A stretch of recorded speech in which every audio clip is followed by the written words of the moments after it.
All praises, honor, and glory be to Yahweh, Bahashem, Yahweh Shai. Double honors to the apostles of Great Millstone. And peace and blessings to the elect. Alright, basically, this video is just gonna be on, we keep the Passover, alright, while you celebrate Easter. Alright, an emphasis on keep and celebrate because this whole world, especially in the time we in right now, we in the time of the Passover, but this world is in the mentality of what? Easter. All right, they celebrate Easter and they don't really know what the Passover is about. All right, to them, the Passover is a foreign thing, a different thing, but really the Passover is what we're supposed to be keeping, and it's a serious, solemn assembly. All right, because what was going on, even in the time of Egypt and in the time of Yahushua, they were both serious occasions. Okay, and so I'm gonna get a quick couple precepts on it. Lord, will it be edifying unto the elect. All right, so we're gonna start with this, Exodus chapter 12. Okay, start at the top. It says, "And Yahweh spake unto Moses and Aaron in the land of Egypt, saying, This month shall be unto you the beginning of months, and it shall be the first month of the year to you.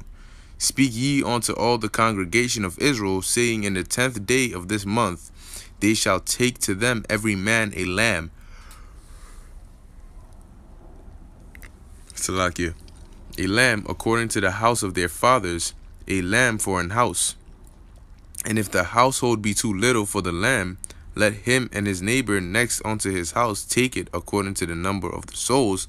Every man according to his eating shall make your count for the lamb." So basically each household, they had to have a lamb.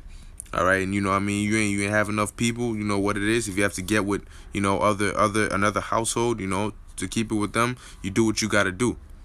Okay, so it says, "Your lamb shall be without blemish, a male of the first year. Ye shall take it out from the sheep or from the goats, and ye shall keep it up until the 14th day of the same month, and the whole assembly of the congregation of Israel shall kill it in the evening. And they shall take of the blood and strike it on the two side posts and on the upper doorposts of the houses wherein they shall eat it." Now, we obviously we can't do exactly this, to the T, all right, because we know we're still in captivity, so we do our best. We rehearse the righteous acts, all right. We do it to the best of our ability. Clearly, you're not gonna kill a whole lamb and put its blood all on your door. That's not using wisdom, all right. None of us can keep the Passover perfectly, all right, but we try to the best of our ability. Okay, so it says, verse 7, "And they shall take of the blood." Oh, Slack, I read that, I think. Yeah, verse 8, it says, "And they shall eat the flesh in that night, roast with fire and unleavened bread, and with bitter herbs they shall eat it." All right, so this doesn't sound like a feast where you come to enjoy a whole, like, nah, bro. All right, this was in haste. All right, it says, "Eat not of it raw, nor sodden at all with water, but roast it with fire. His head with his legs, his head with his legs, and with pertinence thereof. And ye shall let nothing of it remain until the morning, and that which remaineth of it until the morning ye shall burn with fire." So the law is very, very specific with the instructions on how to keep the Passover, all right, emphasizing the essence of it, all right. But these people here, man, they just roam around and have no clue what's going on, not the slightest, and they don't bother, they don't care to even listen. Okay, they don't care to listen, and this was the deliverance of us from our captivity.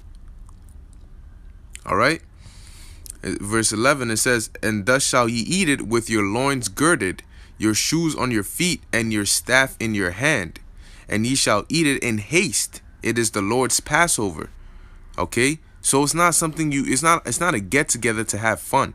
All right, we are keeping the Passover. It's a serious thing. We're not celebrating, all right, although we were glad that the Lord delivered us, but this is a serious thing. This is not like a party. Okay, verse 12, "For I will pass through the land of Egypt this night, and will smite all the firstborn in the land of Egypt, both man and beast, and against all the gods of Egypt I will execute judgment. I am Yahweh. Okay, and so guess what, man? This was a life and death thing right here. You got to follow the instructions because your life is on the line. Okay, but guess what, man? You know what I mean? These people are just, they're gone. All right, they're gone. That's what it is. They're gone, and they're not coming back anytime soon. Until they get their judgment and they get set in their right mind, they're not coming back. All right.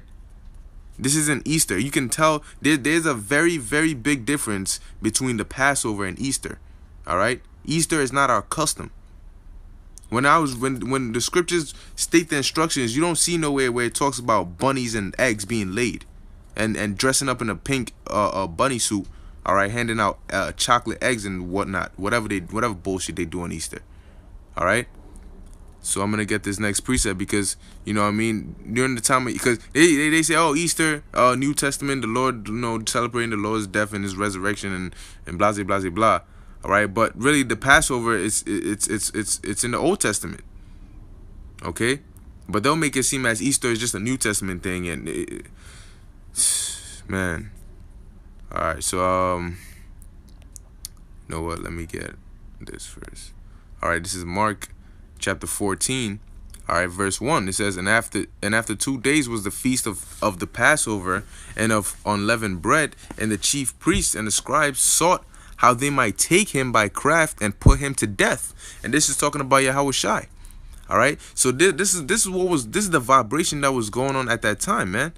All right, at the time of the Passover, this is what Yahweh Shai was thinking, because he knew what was coming. He knew he was going to be put to death. Now, being put to death alone, all right, that's something. All right, but it wasn't just that, man. It was how he was going to get put to death. He was going to be crucified with excruciating pain. All right, that is what you have to keep in mind. Also, when you know what I mean, keeping the Passover, man, is a serious thing. All right.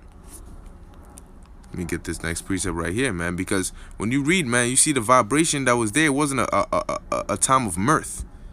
All right, this is Matthew chapter 26, verse 17. It says, now the first day of the feast of unleavened bread, the disciples came to Yahweh Shai, saying unto him, where wilt thou that we prepare for thee to eat the Passover? And he said, go into the city to such a man, and say unto him, the master saith, my time is at hand. I will keep the Passover at thy house with my disciples. And the disciples did as Yahweh Shai had appointed them, and they made ready the Passover. Now when the even was come, he sat down with the 12, and as they did eat, he said, verily I say unto you, that one of you shall betray me.